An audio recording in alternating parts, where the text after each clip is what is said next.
Welcome to నిగానే. కుత్బుల్లాపూర్లో వైఎస్ఆర్సీపీ ఆధ్వర్యంలో కృతజ్ఞత కూడిక కార్యక్రమం జరిగింది.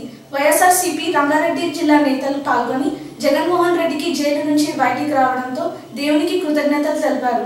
రానున్న రోజుల్లో రాష్ట్రంలో ప్రజలందరికీ మేలు జరగాలని, జగన్ నేతృత్వంలో వైఎస్ఆర్సీపీ అధికారంలోకి రావాలని నాయకులు కోరారు. కుత్బుల్లాపూర్ ఏరియా వాళ్ళు ఏర్పాటు చేశారు రవి ఆధ్వర్యాన. దానికి కొన్ని దేవుని మాటలు చెప్పడానికి నేను వచ్చాను. దేవునికి థ్యాంక్స్ చెప్పడం అనేది క్రైస్తవులందరికీ ప్రధాన అంశం. వాళ్ళ జీవితాల్లో మేలు చేస్తాం, ప్రార్థన చేశారు అందరూ. దానికోసం థ్యాంక్స్ చెప్పడానికి నేను ఇక్కడికి వచ్చాను.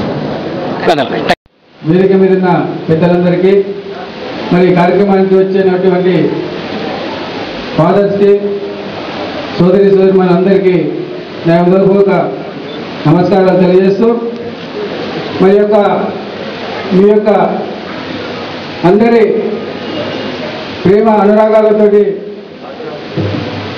జగన్మోహన్ రెడ్డి మీద కానీ వైఎస్ఆర్ పార్టీ మీద కానీ ఉన్నటువంటి ప్రేమ అనురాగాలకి మన నాయకుడు కూడా మన రాష్ట్రం గురించి, ముఖ్యంగా పేద ప్రజల గురించి ఆలోచించి మన గురించే ఏదైతే మాట ఇచ్చిండో ఆ మాట మీద నిలబడడానికి మన నుంచి దూరం చేయాలని ఈ కుటుంబపరంగా 16 నెలలు ఎన్నో ఇబ్బందులు పడ్డా,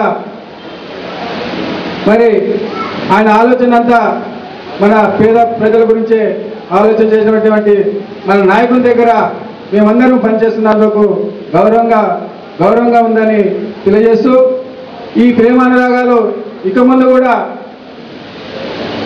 మన పార్టీ మీద, మరి అదేవిధంగా వైఎస్ రాజశేఖర రెడ్డి తనయుడు వైఎస్ జగన్మోహన్ రెడ్డి మీద కూడా ఎల్లప్పుడూ ఉండాలని కోరుకుంటూ ఈ అవకాశం ఇచ్చిన మీ అందరూ కూడా మరొకసారి కృతజ్ఞతలు చేస్తూ ఉంటాం.